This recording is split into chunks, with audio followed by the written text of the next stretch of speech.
Hello, my name is Eric Womack, and this is my situated knowledge video. Um, I'll say 5 of my situated knowledges would be that I have a visual disability, I'm African American, I am a male, I grew up in a predominantly one-parent household, and that I was raised in a low-income household. Excuse me. First and foremost, being an African American in the United States has significantly impacted my understanding and my overall view of the world. Being an African American will serve as a vital asset within the field of social work, as it'll help me combat racial inequality and understand how systematic oppression can affect people on an individual level. A drawback and or challenge to being an African American might consist of working with individuals who may possess racist ideologies and may refuse my services, or facing systematic discrimination that may otherwise prevent me from obtaining and or sharing resources with others that are in need. Being an African American will contribute to my identity, as I may serve to bring more diversity into the field of social work, as well as provide a safe space for others in my community to confide in and receive help/support from someone like them.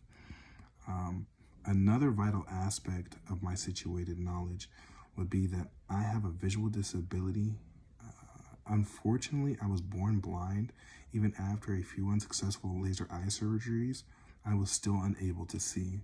Though miraculously, I gained sight but was left with a visual disability referred to as nystagmus, because of which I struggled having proper accommodations growing up. I was blessed to take part of programs and be a part of communities that were predominantly blind or visually impaired. My experiences being a part of that community serve as an asset within the field of social work, as I'm well versed in assisting others with visual disabilities and am understanding to those who have prevalent comorbidities. A challenge that may present itself having a visual disability may be trying to advocate for others' right to accommodations without access to proper accommodations of my own. Despite this, having a visual disability may set a precedent for others who have disabilities to invoke change within their communities.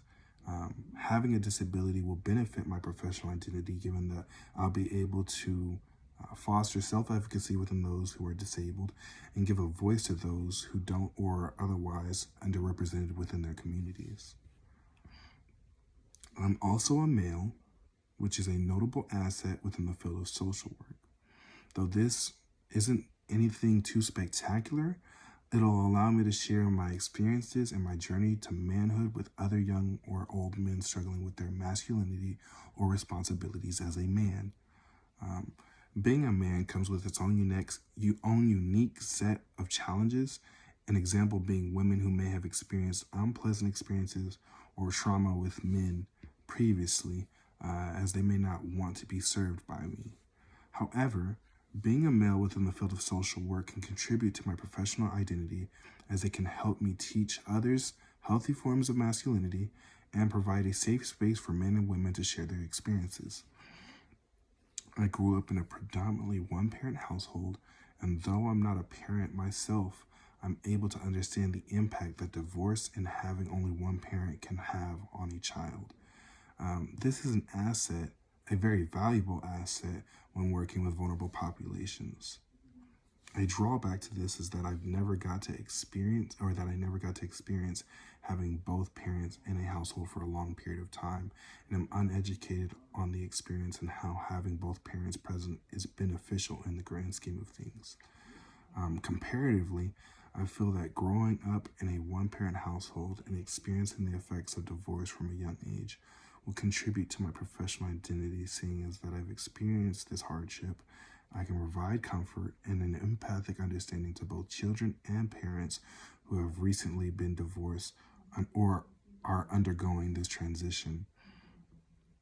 Lastly, being raised in a low-income household may prove to be an asset within the field of social work, as I'm able to understand how financial stress in a capitalist system leads to higher cortisol levels and frustration not being able to financially provide for your family. A drawback to being raised in a low income household is that I still struggle with fears of not having my basic needs met, such as food, water, or shelter, despite my financial upcoming over recent years. Regardless, this experience will benefit my professional identity as I'm well versed in plenty of low income resources that may benefit my clientele with their financial difficulties.